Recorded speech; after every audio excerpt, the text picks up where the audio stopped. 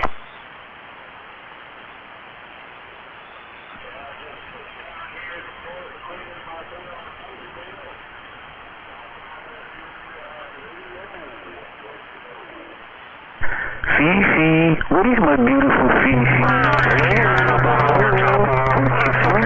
What is Poochie Poochie? What is Scotty Daddy, that motherfucker piece of shit?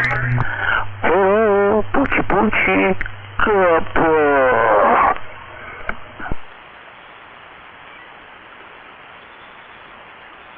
Is that chicken shit wiener been there? I went by your house twice yesterday and you went back quiet just like the other 9 times. Fifi, what is my beautiful Fifi? Hello, Poochie Poochie, what is Poochie Poochie? What is Scotty Daddy, that motherfucker piece of shit? Hello, Poochie Poochie, couple. This dick, bitch. Is he lazy to even speak? You gotta use recordings? God damn, he probably just wants to stay in that house there and grow into the carpet maybe? Well, he got no friends, so he's gotta talk to his recordings.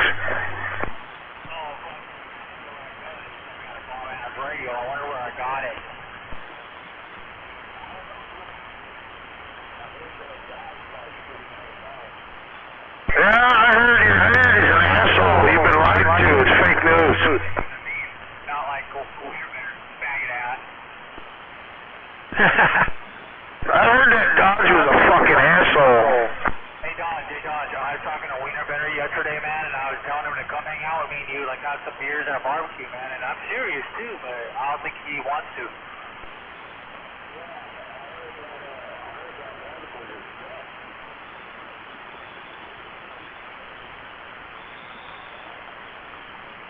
You know me personally, Dodge, and nobody wants a Wiener Better if I'm around. Yeah, I don't know if that video, that link will get you. I sent it to you through Messenger, Animal. But yeah, that's in that video. That's his practice kit there, his E-kit, and then he's got a nice DW set, like a $5,000 DW set. But I don't know if he uses that for shows or what. But he's got another like cheaper set too. He might use that for shows. Got the blue ones, man.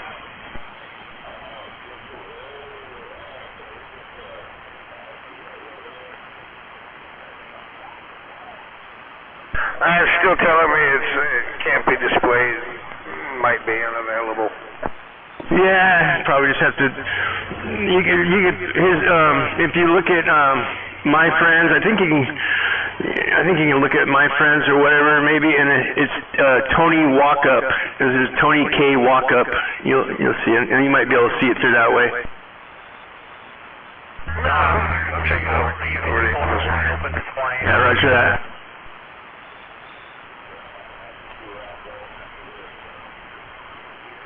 I just told him you got that barn out there and you might be open to, have bands come over or whatever. And yeah, he said it sounded pretty cool, just to hang out or jam with him. It's just him and a bassist and a guitarist.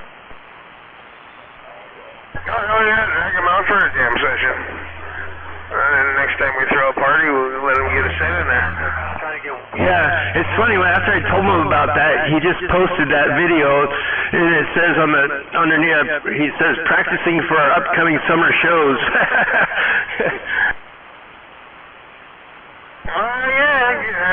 Fucking give us a set list on how long they play.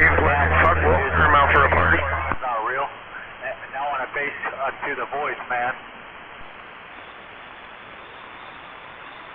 Save your breath, let you get shit ain't never gonna come out. Hey, if Wienerbender's around me, ain't none of y'all gonna touch him, man. Let's get to know the guy like for who he actually is.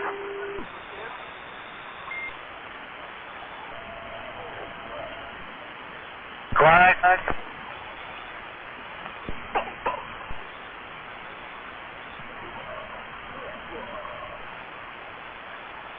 Hey, Animal, are you out there pumping shit today? No, we don't pump shit, man. That's below our pay grade.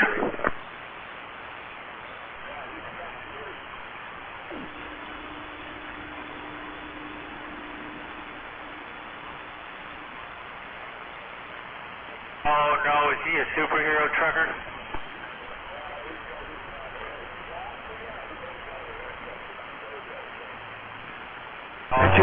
Still working my old company. I recommend you to all the property managers we used to work for. You'd probably be too busy though to take on any of that shit. Mac, who drives? No, fuck no, we'll take it all. If you got any PMs, yeah, I'll flip you a bunch of cards to send out.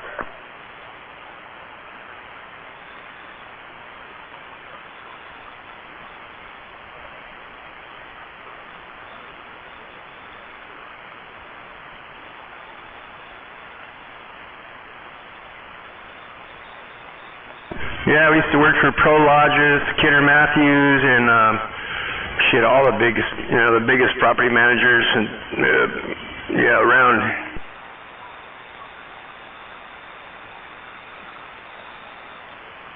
Oh, them big complexes, Tim Nancy. Oh shit.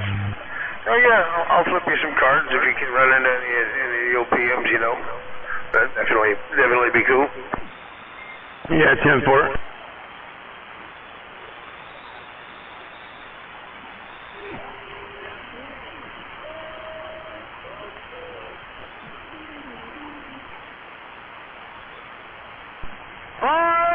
Fun.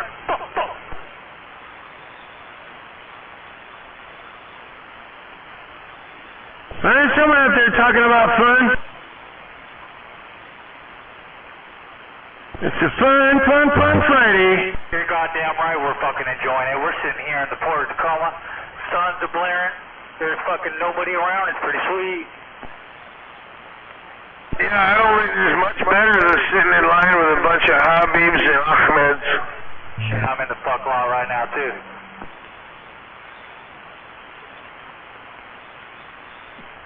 Oh, can't forget Umbatu. Fucking Umbatu drivers are all over the place. I wonder who set it up for me.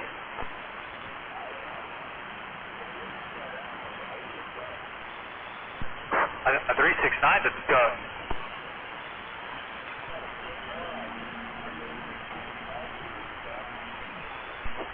He's probably sleeping right now, man. I saw him yesterday when I was getting on the 512 West, and he was going on the 167. He has a white trip. All I know is he's a working American citizen.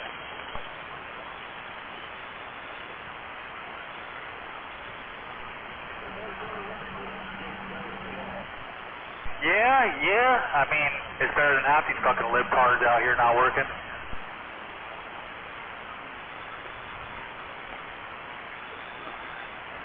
Oh, yeah, you do have a valid point there, sir. I mean, and they get free housing. Oh, yeah, you can't forget the food. You know what? Go, forget your passport and license, go to Mexico and jump the fence and come back.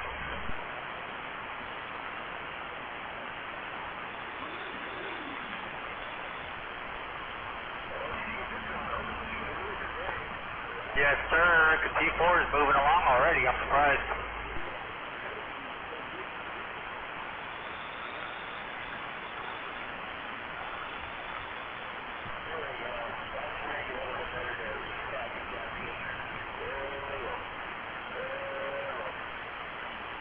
Hey, tell Captain Caffeine I need motherfucking Red Bull.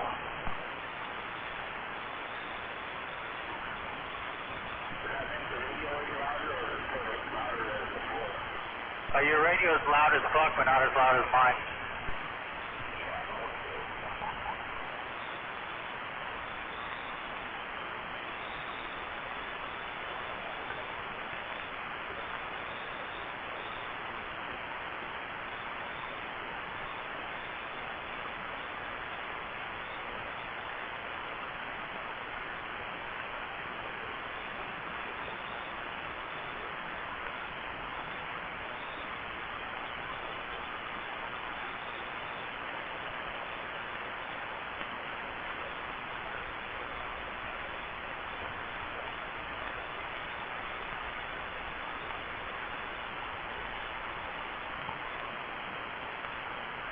What the fuck did I just watch? Holy shit, dude, let's hit the guy next to you. Let's be on our phone instead of driving in the fucking... Jesus.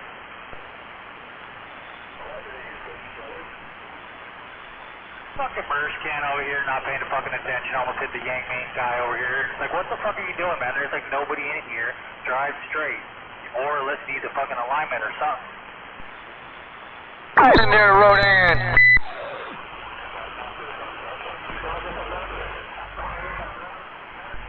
Fuck the rules. Morning there. Yeah.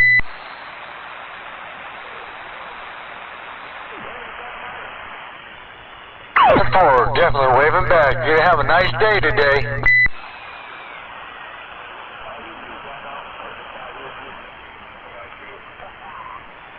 Forward, yeah, thinking about me riding my supercar, huh?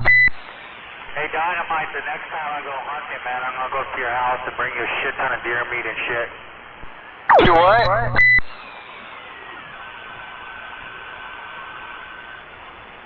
Dan. Hey, good morning, Rodan, Dynamite. Morning. Hey, Rodan. Did you say you were gonna do?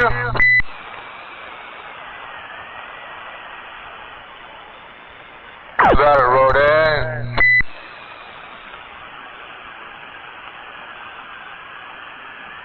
Be in a bad spot. Maybe that Nisqually Valley is kind of a sinkhole for RF. You fixed that cat work yet?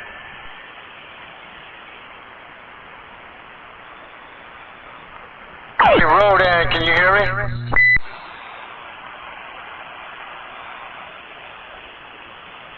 You might have somebody driving next to him, Dino. Oh, Tim Port.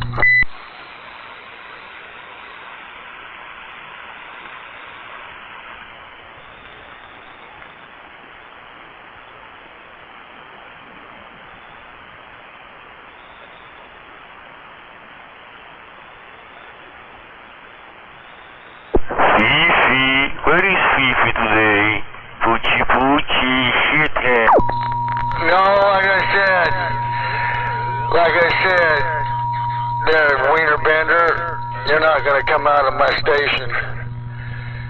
And that's what I mean. You ain't got a clue.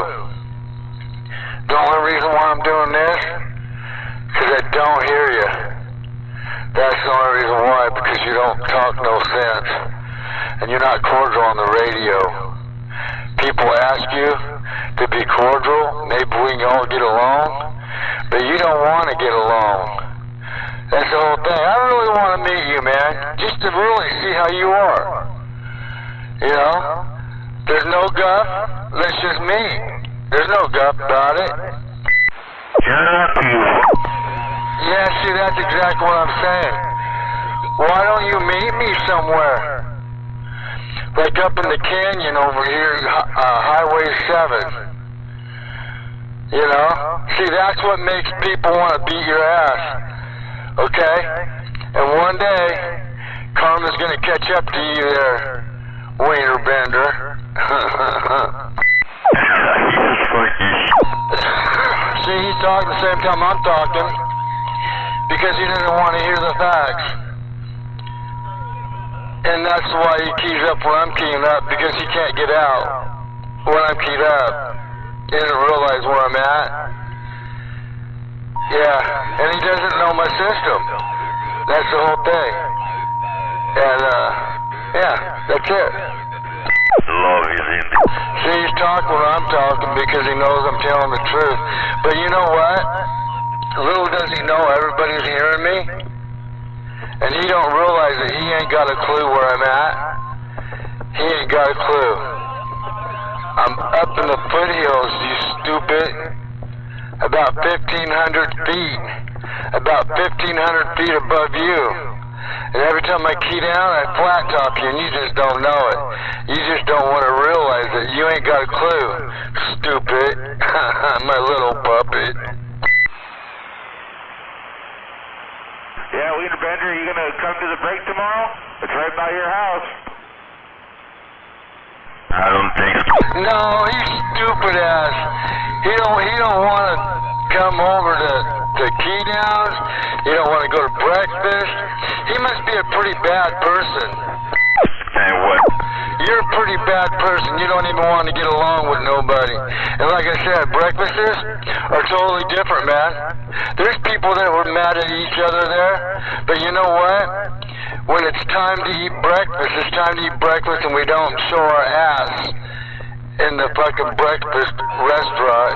You stupid. That's how much you realize, because you don't, and you don't have a clue. Okay? That's why we have those breakfasts, so we can all meet each other. And you don't even want to go there, because you don't, you know, breakfast is a totally different story, and you don't realize it. So why don't you show up one day? We don't fight or argue. We sit there bullshit, and we talk, and we eat breakfast. That's all we do. And you think we're going to go up on you? No, it's not that way. Now I know how you really are. If you don't want to come to a breakfast, you know, that means you're really what you are and what you say you are and what you do you are. Shut up. You know what, like I said, Wiener Bender, I'm willing to meet you, and if you want to fucking talk like you're talking, when I meet you, I'm gonna whip your ass. But other than that, why don't we just meet, talk, and see how each other are? See, you don't even have a clue about that. Breakfasts? Oh, cool, man. Everybody gets along, and you don't want to get along with nobody. So, hey, you have a nice day. You're funny, my little puppet. You say nothing that's true, nothing that makes common sense, and reality. Wake up, slap yourself in the face, and drink a cup of coffee. And then look in the mirror, and you might know what's going on. Hey, man, because I'll be more than happy to pick up Wiener Bender to take him to the break if you guys want. And you guys aren't going to touch him, right? Oh, bring him! Rodan, bring him, man! Hey, Rodan, bring him!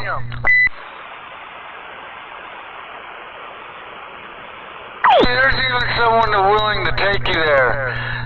Willing to take you to a breakfast where no bullshit happens.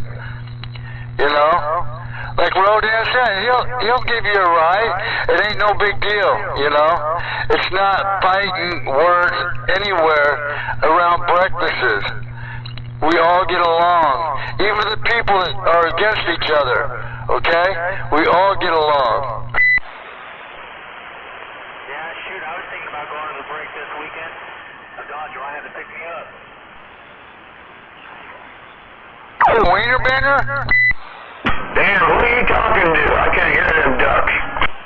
Yeah, he's way out there, and Wiener Bender's out there, and I don't know if he's going to talk anymore. I can't.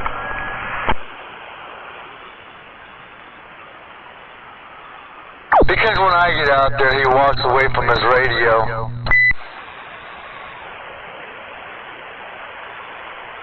And he don't got a clue when he keys out there, Sue. He's not talking to nobody. He's not talking out my speaker. And the really thing about this, you know what's up. I don't want him to come out my speaker because he'll break it. Yeah, Ken. Yeah, you know, I got some dirty shit coming out of your speaker. Oh, shit. Like I said, it'll ruin my speaker. And you know what? He's going to get tired of me talking and keep talking and keep talking, and I'm back out. Yeah. I keep that dirty duck shit out of my speaker, too. You know. He doesn't realize he has no fucking clue what's going on.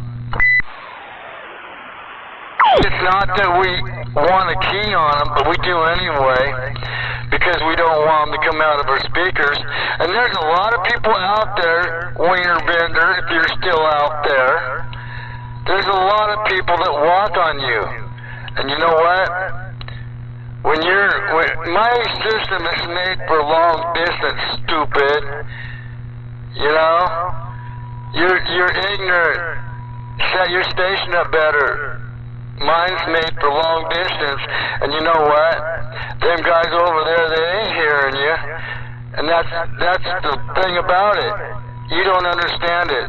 You better get something a lot bigger, or better radio, and something bigger, and something behind that.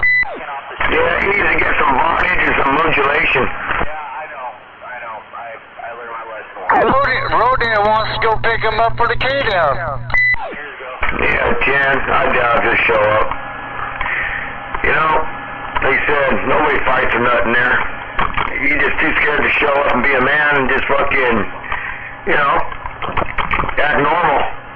That's the whole thing with fucking, old fucking dickhead. Oh, I better not show up because it'll be a fight and this and that. Why? Because you can't control yourself? Well, then I guess you can't control yourself. You're just a little man. Yep, that's right.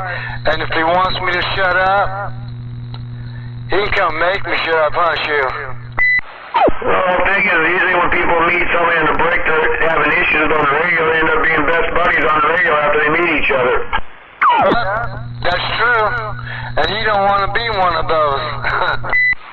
That's what he's scared of. Because then once he knows who he's talking to, then he's like, it takes it all away from him.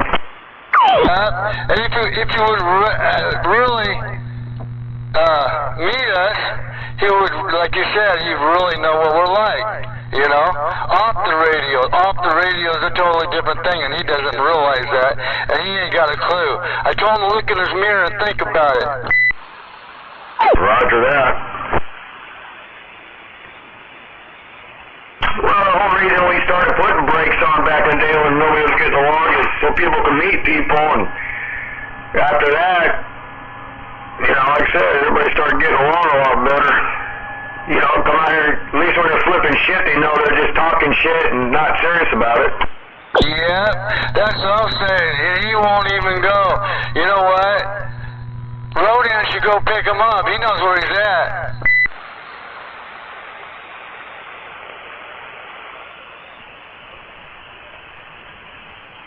Oh, fuck yeah, man. I'm just a normal, you know, white American, and my wife and kids are natives, and so her family's natives, and they come over, and all I hear is I'm a goddamn colonizer.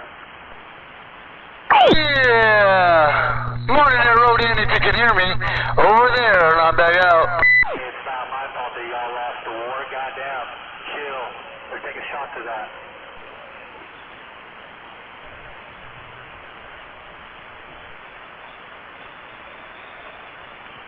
We got the most firepower in the world. Let's just set ourselves up, get everything in the air, and just cover the sky. Cover the sky with rolling ammunition and other things that we have. Russia's nothing. Nothing over there is nothing.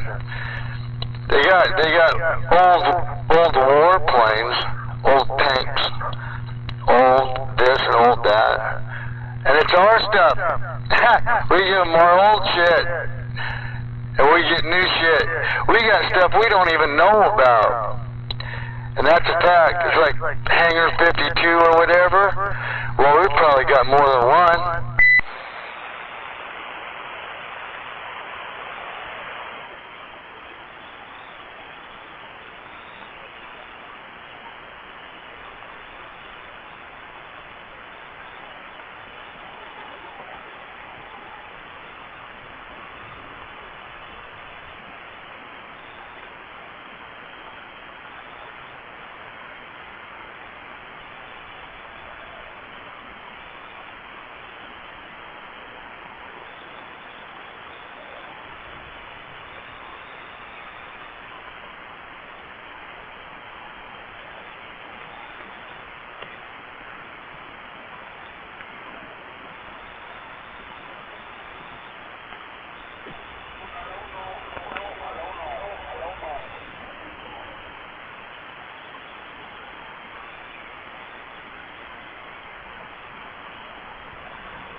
You get your load on yet?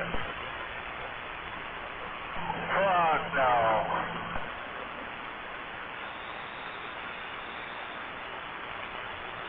Wasting time for you. Oh, you're wasting time for you.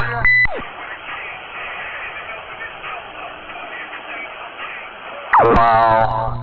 They buy a CB radio to play the stereo on the radio. God, they must have lots of money. No, they ain't got no money. I can't even barely hear them.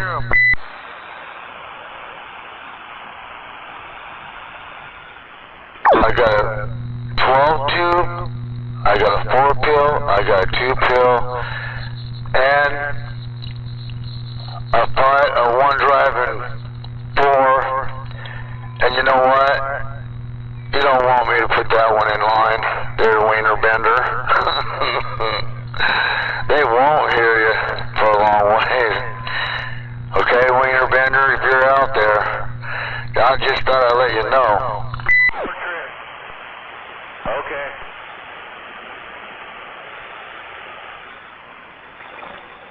Oh yeah, I went to the one on, I went to the other one, I didn't get to see Shelby. No, we'll go to the, on the store this weekend and test. Oh. Yeah, we'll see. Is your Bluetooth done yet?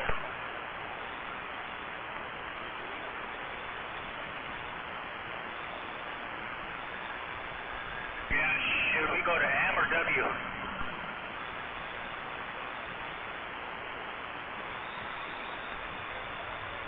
Well, W had the one, had it when I wanted it. Yeah, I think we'll go to W because I usually go there too for shops.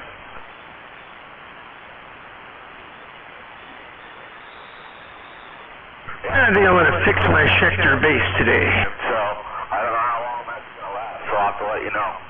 Oh yeah, is that in the evening? No, it starts at 9 and then we're all going out to breakfast at 8.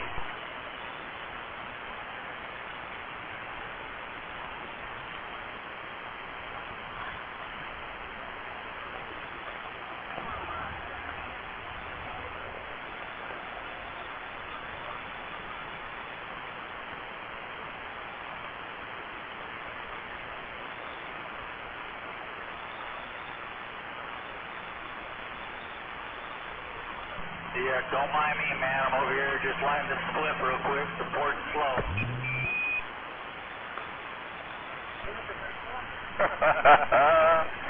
Fuck me up, man. Audio 1, 2, 3, 4 just got down. Oh yeah, man, I got this thing out of shit. It's a stream called Shootery Apple.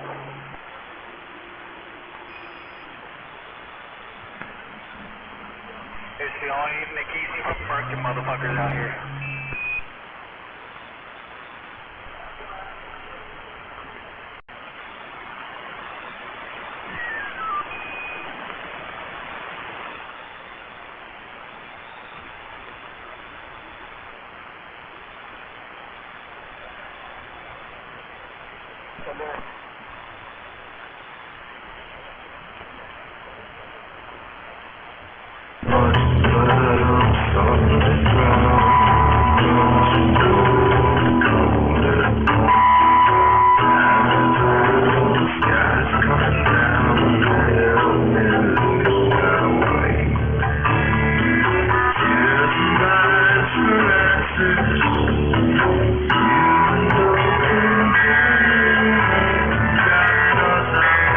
Someone's got a fan out there, I tell you.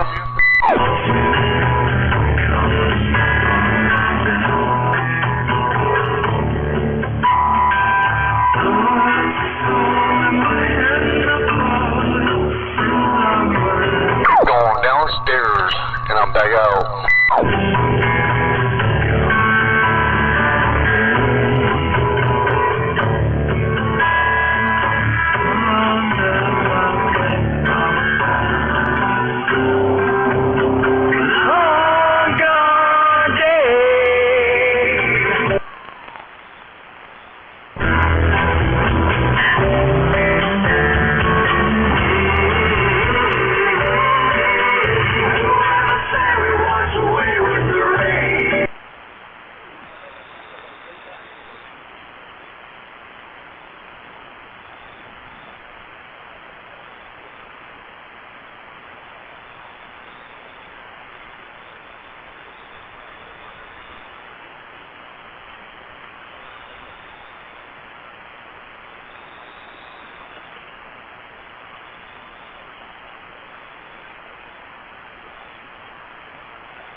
Come on, homie, fucking pull forward. Jesus fucking Christ, let's fucking chill all morning, like, are we, huh?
This is 515. Anybody, anywhere, copy?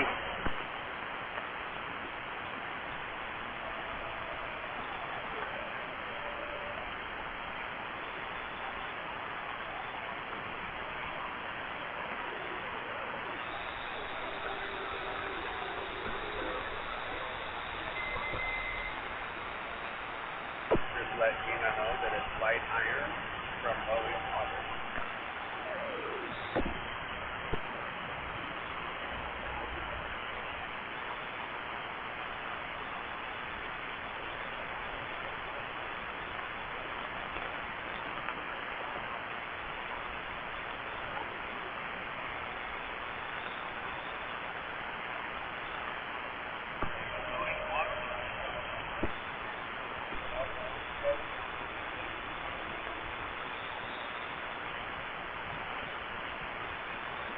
sure it doesn't crash.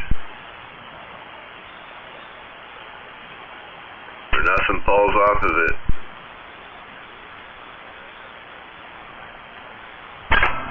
Hey, AG, you just need a big alternator, bro.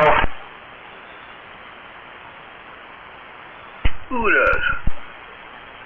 You need a bigger alternator, bro. Oh shit. I'm sitting here on the low side. No, I'm just saying, it don't matter what kind of battery you get, you just need a bigger alternator.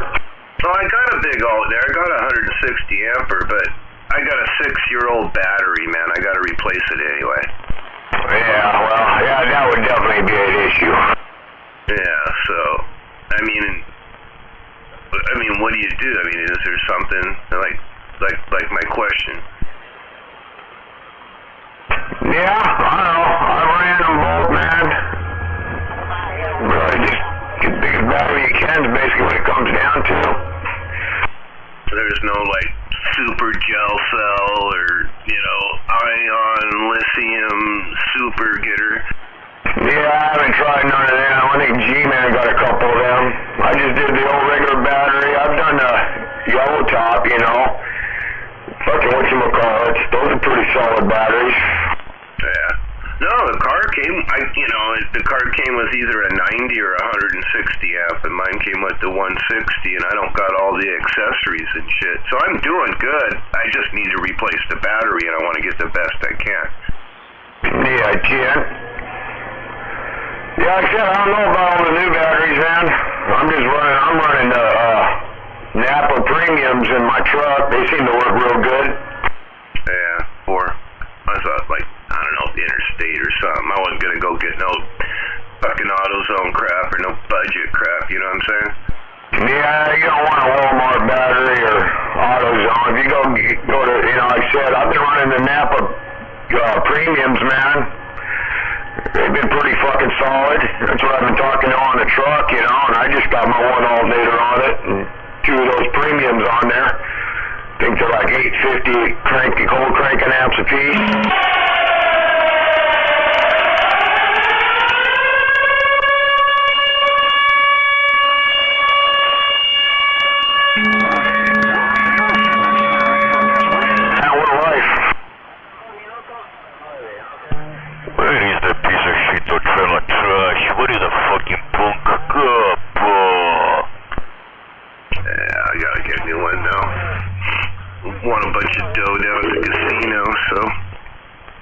Go get a new battery because I know mine's like 6 years old and I'm probably going to kill it here real soon.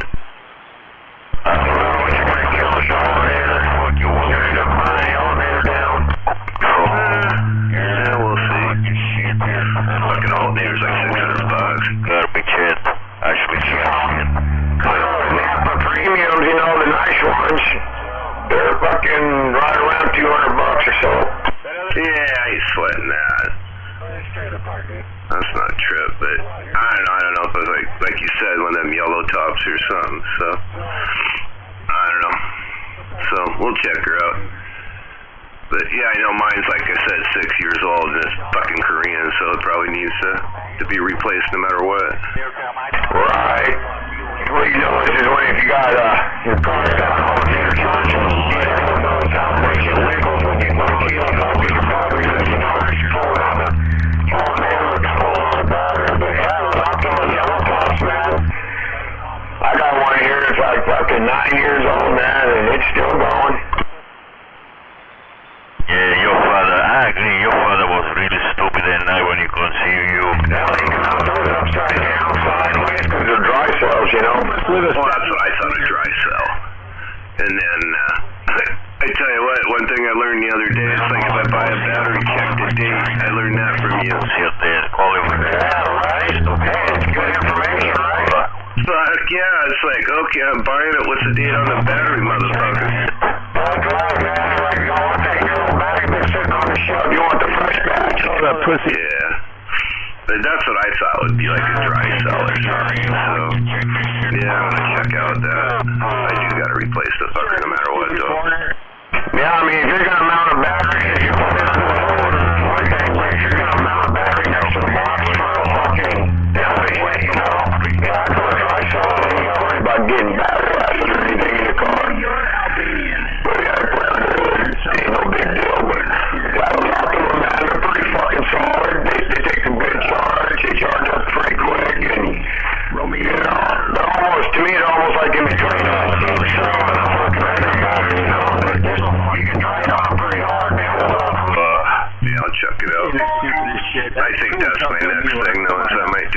isolator in a second, and then just run a remote there for it. Square feet. I pulled up. I tell you what, you put a battery right next to it, man. It's fucking for you. Little round. Yeah, that's what I did back in the day. Little kiddie pool. Yeah, your head is round, motherfucker. It looks like a tomato. Wow, another stupid comeback. Okay. Well, you're the potato head, I guess. Yeah, okay. You want to call me tomato head? I don't give a shit. Whatever, dude. But yeah, I could, you know, next time I look at that Google Earth picture, you're probably gonna be out in your little kiddie pool with your water wings, right? You know, I just give you a compliment. You don't get it. You know, to be a tomato, at least you're used to something. Tomatoes are good on the salad. But as you are right now, you're worthless, motherfucker. You're good to nothing.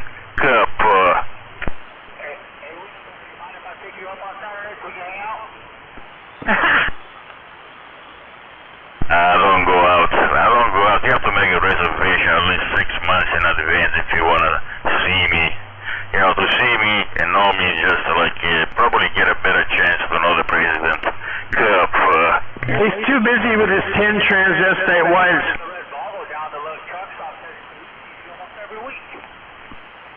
He must have exchanged it with somebody else. No. That's somebody else. It's probably some friends of trailer trash out there taking my name. You know, there's a lot of people that imitate me.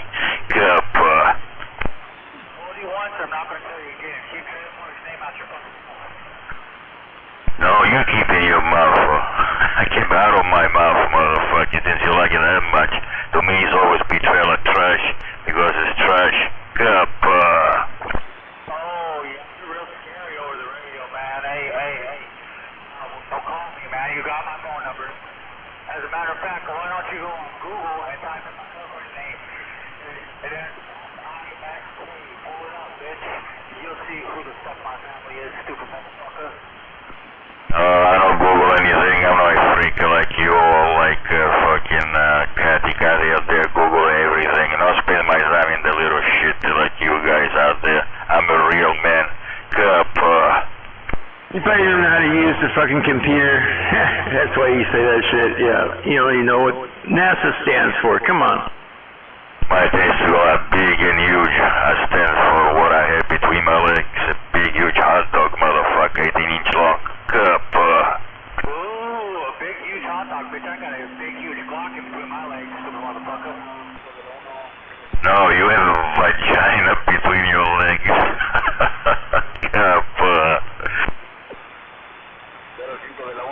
You better wash it because you stink like a trailer trash.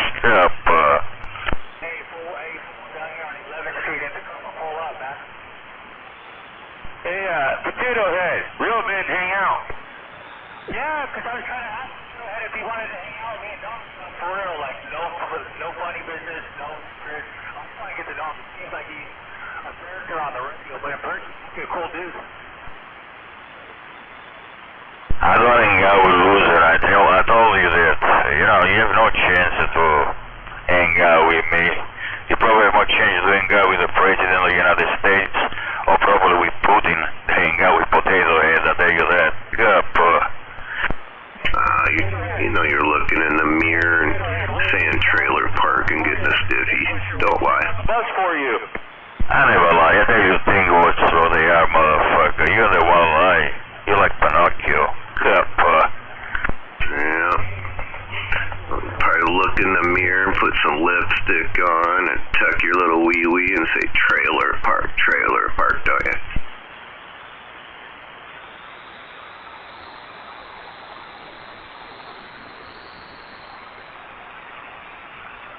Uh-oh, hit that one on the hammerhead, didn't I?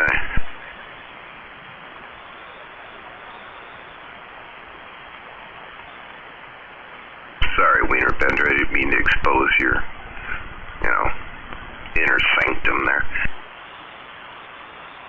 You need to walk out your front door, go across the street, church that's right next to your house, for your sins. I'm gonna go back to sleep and play with myself. This is getting too fucking boring. he's gonna go back and put on his little tutu and some lipstick and put on some Lawrence Welk and think about Trailer Park. Hell yeah, man. You can't forget about his high heels, too. Oh yeah, got his Friday night. Gotta get them little hoochie shoes on. That's right, it's Friday night. The price is right. Motherfuckers, all of you out there bastards. Hey, Winterbender, how old are you? That's classified. Shit, I'm only 32 years old. I'll fuck your shit up, boy. Don't be saying that. His shit's already been fucked up. That's why his booty's hole so big. Get shit straight. Shit, I might just have to have my wife whoop your ass, and believe me. Probably shits himself a lot. That's that loose ass. You and your wife, probably the man of your wife, you don't even know it. Yeah, Wienerbender, when your mom kisses you, does she leave a mustache burn? I got them wife, motherfucker. You have to satisfy them. You only got 7 days a week to satisfy. It's a lot of work. Yeah, tell that foreigner to shut the fuck up. Dude, if you gotta work at it, you ain't doing it right, homie. You got a problem. That you have what I have between my legs, motherfucker. That was a Twinkie, and Twinkies are like 3 inches long, so... Dude, have fun with your Twinkie. Yeah, tell that foreigner.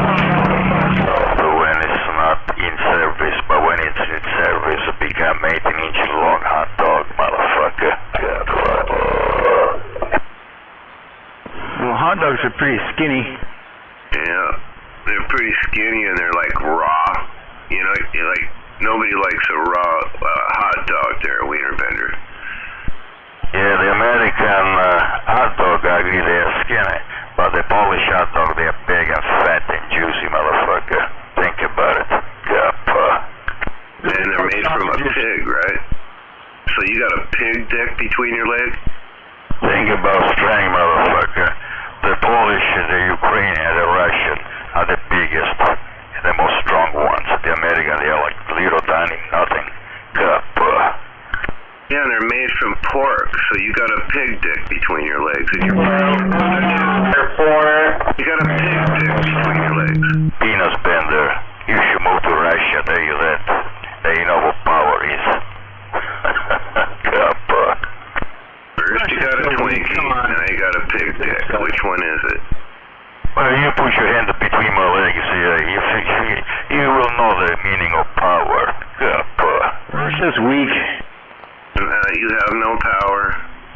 Dude, you know, that's just a whole bunch of like Jell-O pudding there. You've been watching too much Bill Cosby. Well, we hear from my transmission, when I get this mic, everybody's gone with the wind. Think about if you put your hand inside my underwear, and you feel the real power. I guess you say that to all the little kids on the playground, huh? No kids allowed, motherfucker. Let's see, Lord, you talk about kids, you have to go to trailer trash. He's the child molester in Des Moines. Let's not bring up those motherfuckers, because I used to shank them bitches in prison, man. And on the outside here, I'll shake them again with the fucking blade. I'll cut their throat. I hate rapists. And if you're one of those motherfuckers, I'll fucking find you. Best believe that. Wienerbender has shaken baby syndrome.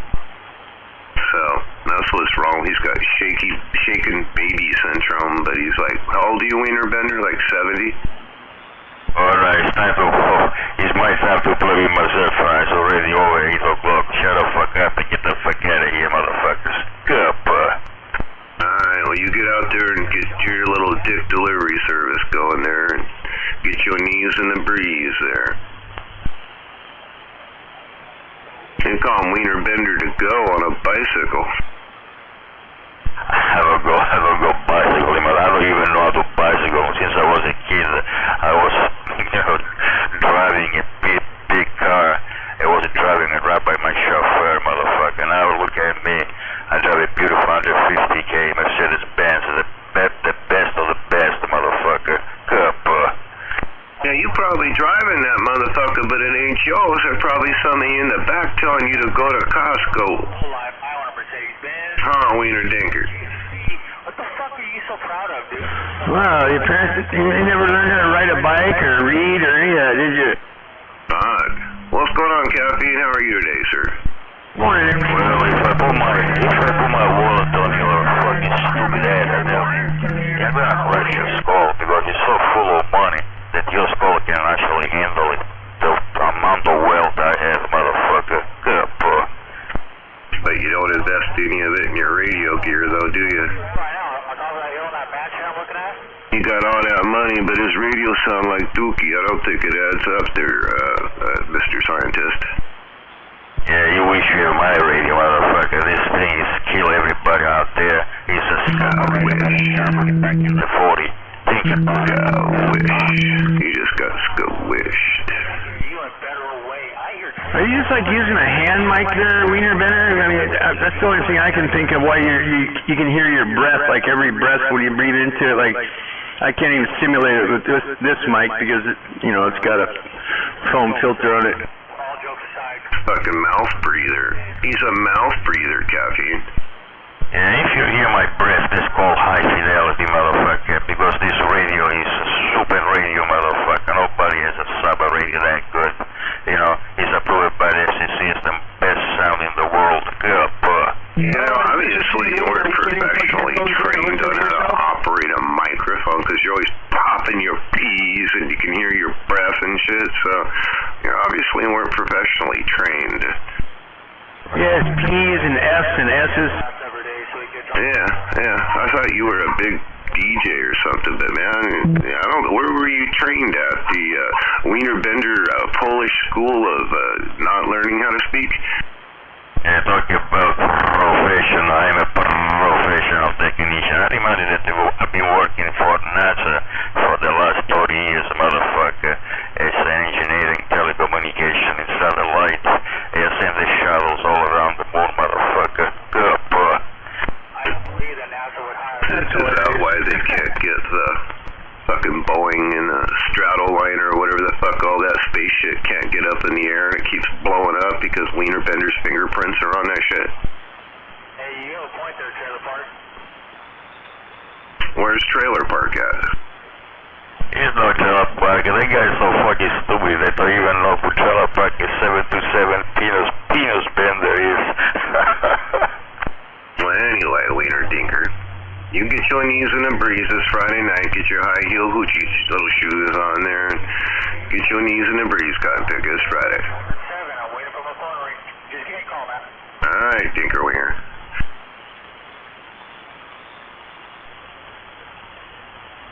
He's our little punch bag up here. He's our little bop it. You just keep bopping him and he keeps coming back.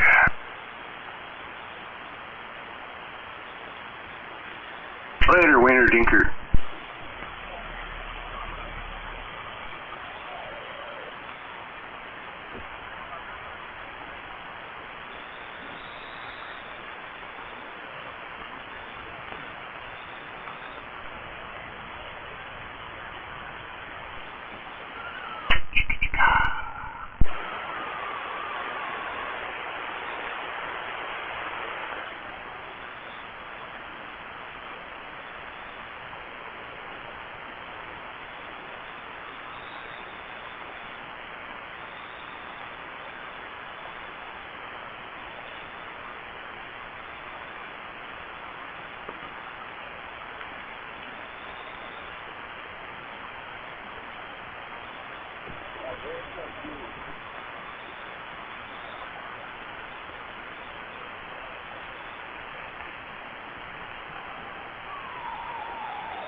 I got a little change in my pocket going jingle-ling-ling.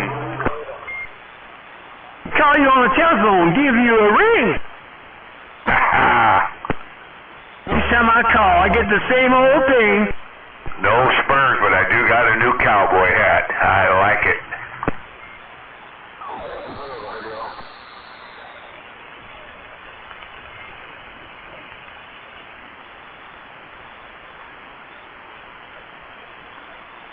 I do not own any shit kickers. I used to, but nope, not anymore. Now if you go look at the new boots, which I have, I don't like them. They're all square-toed. I'm not into the square-toed cowboy boot.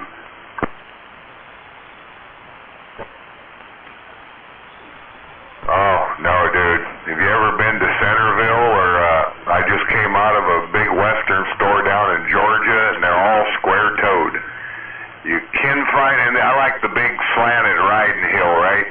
They're all not my style, but, you know.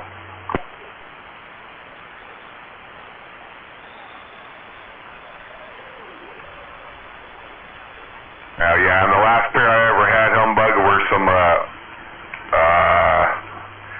I don't remember if they were Justins or Llamas, but they were the snake python, you know?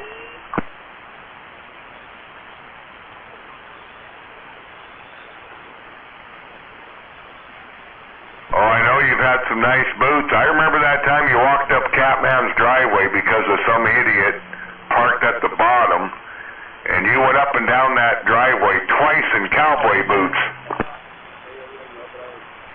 You remember that day? Who the guy was that parked at the bottom? Sorry about that.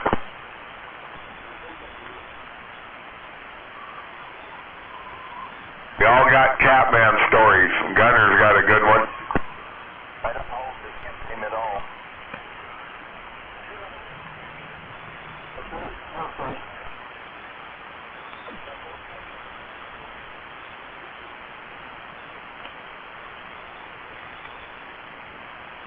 They got a car show tonight at the Ridge, huh? I think they do, yeah. I was told there's one going on later this evening. I'll have to ask Roger if he's taking the Studebaker up there. It's the only thing he's got anymore. Oh, they don't have the Studebaker no more? Well, they have the Studebaker, but the 49's not done yet, and he sold us the 61. His bubble top? Yeah, he did. Why? The guy offered him enough money. Wow. What was that? I did not know that. So I don't have anything to drive anymore. Wow, yeah. What'd you sell, humbug? I didn't sell anything. Roger sold 61 bubble top. Oh, that's a shame. Nice car. Yeah, it was. That's all I was. I was the caretaker, and the guy that actually built the Sierra Pacific, the business that built Sierra Pacific, it was his dad that bought it. Oh, he's in Stacy's old truck still, right? What year was that? Is that a 49? It's getting painted or something? Yeah, it's all tore apart still. We're still pulling it together. And that other dude up above, shops painting it, that does good work, what's his name? Steve? Yeah, it's all painted. We haven't had time to put it together yet. Ah. And his name, Steve? Yes, sir. Voy parqueando aquí donde todavía se paga parquita, pero Manolo.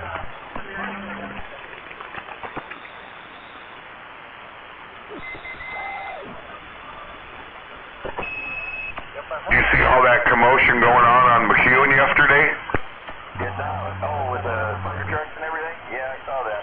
Oh, how they had the 10x10 canopy set up over that SUV and the back was all cellophaned off so you couldn't see? Oh, yeah, that was a water station for the bike riders, the bicycle riders.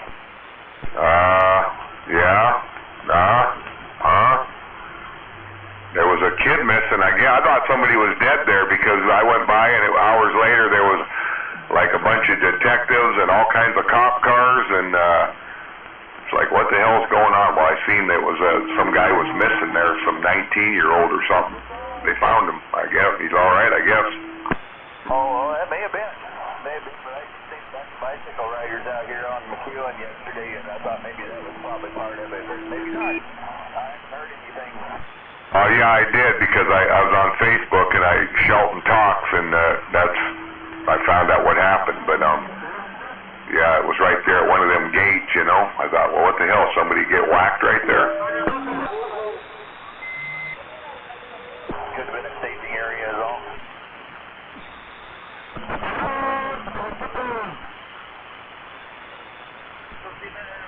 Getting ready to go by there right now. I'll see if there's still anybody there. They were there about 3 hours when I went to town and had to go do some other stuff and had dinner and then came back. Thinking, what in the hell? People were slowing down looking. Actually, somebody even did a video asking, what the heck's going on McEwen? And they had somebody like, put your phone down and... Yeah, I did see a couple of deputies there when I went by yesterday around 2:30.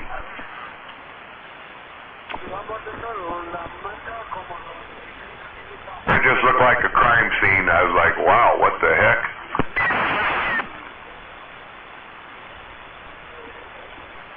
Yeah, there's nobody there. A rig sitting there? Yeah, you know where on the right there past the tracks. They're around the corner there on the right.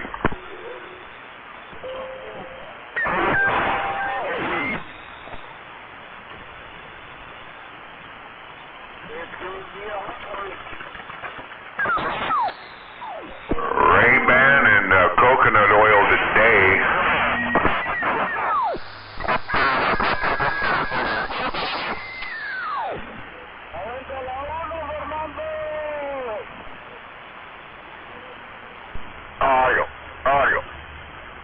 I don't really have any Ray-Bans, and I don't have no coconut oil.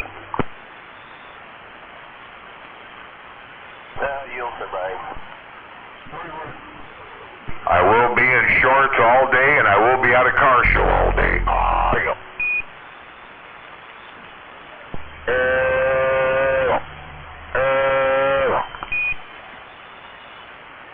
As soon as my buddy gets here, we're going on about an hour and a half drive to get to the car show, and we'll be back about 11:30 tonight.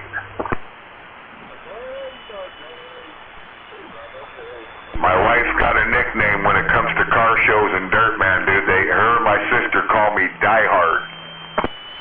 You won't be going to the car show then? Negative.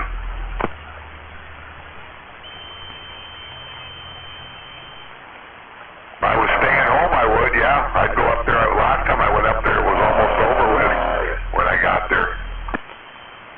I seen you and Roger driving out as I was kind of coming in there. It's last year. That was a while ago. I seen the Studebaker going out, and I think his old pickup, so I think you might have been there. I don't know.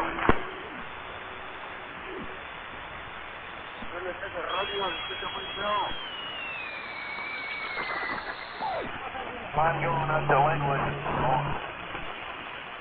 Oh, what do you got to do there? Graduation. For? The wife's cousin's son and their daughter-ish, adopted daughter. Yeah, gonna go north, huh? Yeah, I gotta figure out the ferry schedule, see if I'm going that way or if I'm driving all the way around. Probably either way sucks. Yeah, I got to go to Kent today. Well, Kent, Auburn, right between there, where the car show is. So, but we're going early enough. I got to stop in Olympia there and drop something off at the UPS or whatever real quick, and then right back on the 101 and I-5 and hammered down.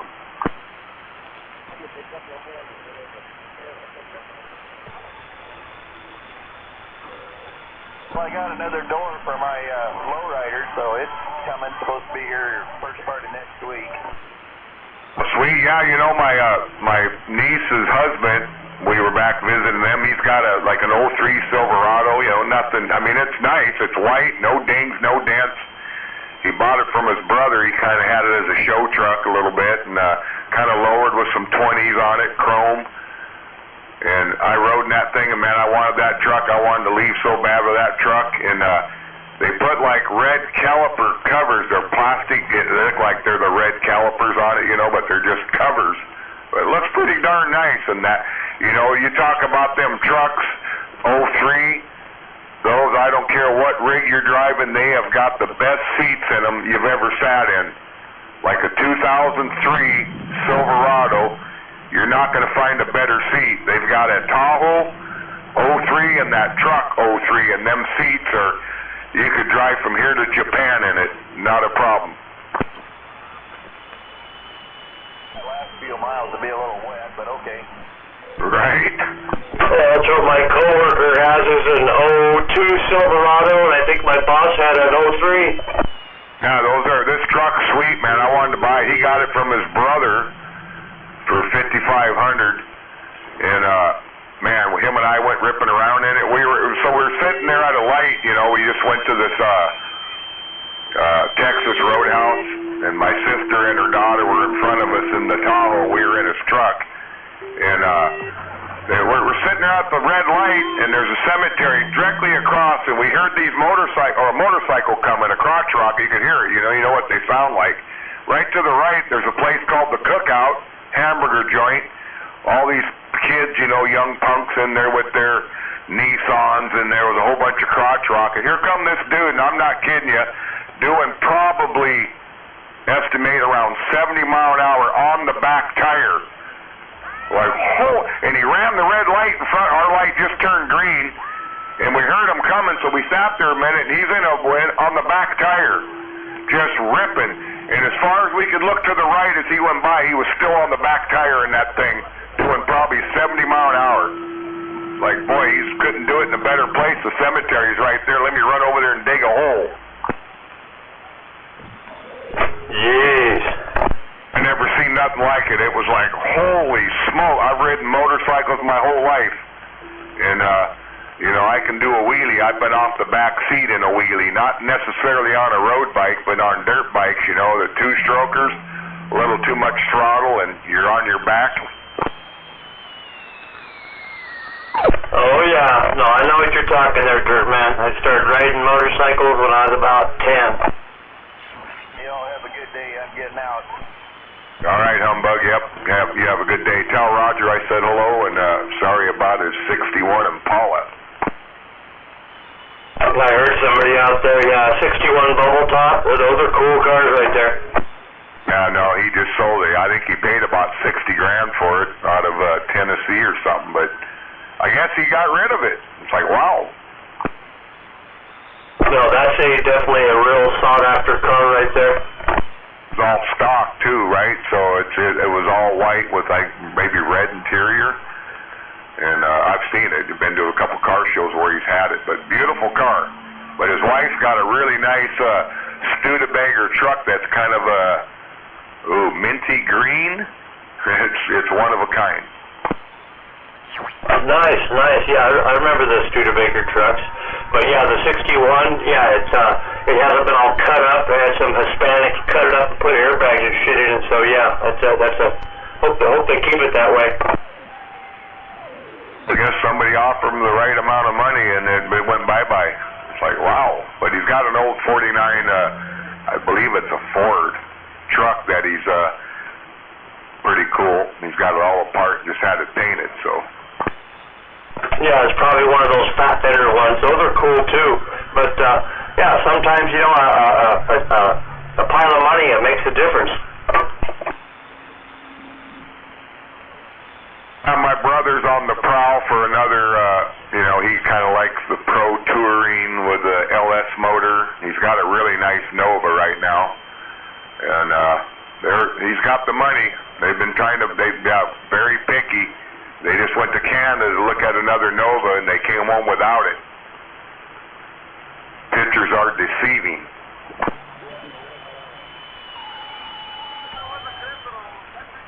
That's what he likes, pro touring cars? Well, kind of. The one he's got now is a 68 Nova that he bought it with a 427. That motor came right out, went up for sale. He had a Dale Green build him a Dart motor, 400 small block, 550 horse. Beautiful car. He could probably sell his car for 50 grand. It's that nice. There ain't a ripple in that Nova he's got. And they put the motor in themselves, new tires, wheels, the interior's all brand new. It's a blue Howard cam in it, a bunch of stuff to it, but he just did all bunch of stuff. The underneath you can eat off his car. His car don't come out in the rain or it don't go in the grass. He's real picky. So like where I'm going today to Binford's, he's going to be there without the car. He will not bring his car down there. He's that picky about it, but give me that thing. I'll drive it down there. Well, sometimes you gotta be, man, if you want to, yeah. I kind of understand where he's coming from, but all right, you got Dirt Man. Always a pleasure. I'm pretty sure you know who you're talking to here, but enjoy, man. Enjoy the sunshine. Oh, yeah. Beautiful blue skies over here in Mason County. I know it is, man. Get ready to figure out what I'm going to do. Might be, yeah, I bet we touch 80 today. Anyway, have a good one, Dirt Man. 1157 on the base station. Just got down. Well, I'm over here working this low-budget station, man. I got a low-budget station. Sounded pretty good, man. You know, a little bit of echo there, kind of carry your signal out there a little further, but yeah, you're making a good trip. Oh, yeah, whatever radio I'm running, either the car or the house, I always have just a snatch. I've been doing that for many, many years. I like to have just a little echo. I don't get carried away with it. But this is in the radio, not the mic. But, yeah, I don't know. I don't have talkback on, but I get talkback with my amps on, so I can hear what it kind of sounds like. Once in a while it'll get howling a little bit. It's just feedback, you know. Oh, yeah. I've been working a little bit of DX in the evenings there. Yeah. Yeah, I hear it in there. I don't get out that good. Sometimes I can reach out and get, you know, a station out there, but I've got no. I come out here and say, run on this small hammer, and there's a lot of truth to it.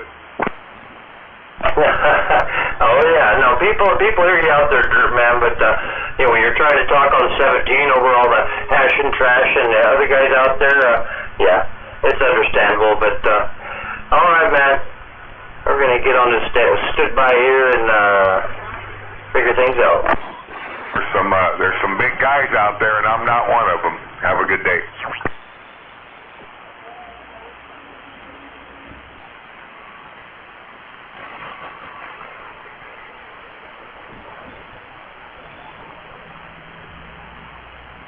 Working this Wildcat 4-pill, and I'm gone.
anybody up on 17?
Welcome to the weekend. Captain Kirk waving from the Valley of No Transmitter Received.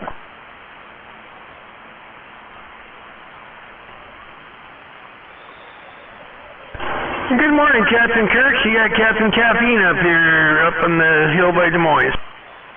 Hey, waving at Captain Caffeine. Oh, yeah. How you doing? Good, good. You must be up here local, huh? Yep, I am here for the summer.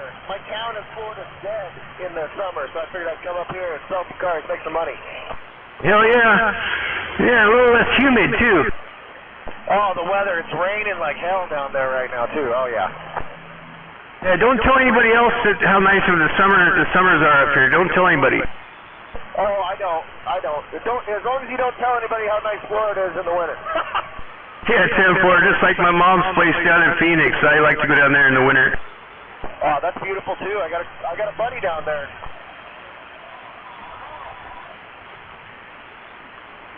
Well, you have a good day there, Captain Kirk. Good hearing you, man.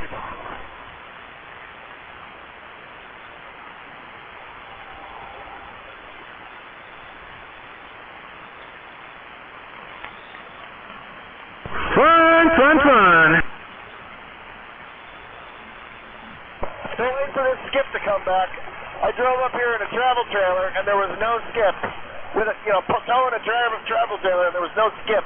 Not even on the ham radio.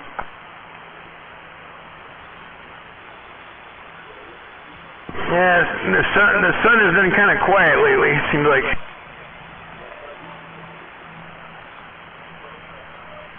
Well, there's a bunch of big sunspots, so hopefully it'll calm down here in a minute.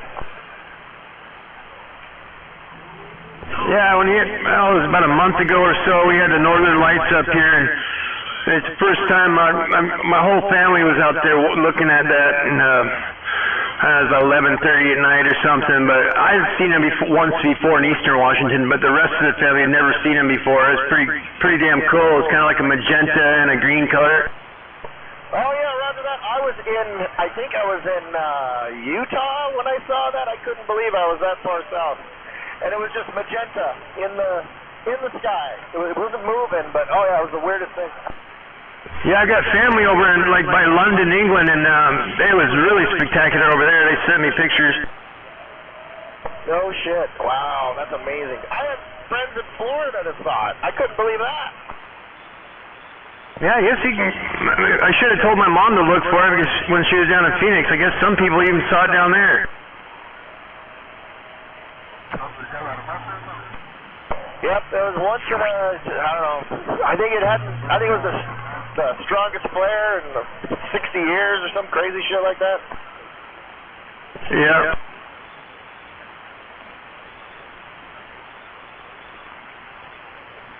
All right. Ed, you know Shishko Buckshot, Dalvir. Subaru of Auburn. I got access to like 800 used cars I can sell, and Subarus. But yep. Roger. All right, I'm pulling into work here. Man machine. Right on. Catch you later there, Captain Kirk. Good hearing you, no doubt about it. Enjoy this beautiful day. Oh, yeah. Good morning. What's up in the radio, Dalvir? Oh, yeah. We're right now. Shut your head. The water's glistening, the boats are in. It looks good, man.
Good morning, Dalvir in the radio in channel 17, brother.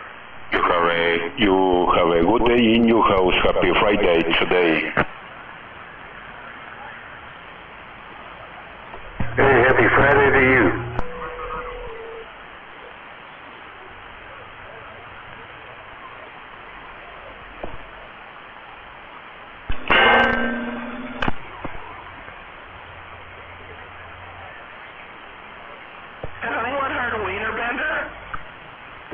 You sounding like a local, Dalvir. You sounding like a local in my recipe.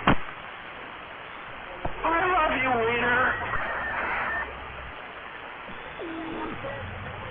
You're so cute, Wiener. Yeah, I'm in Lacey.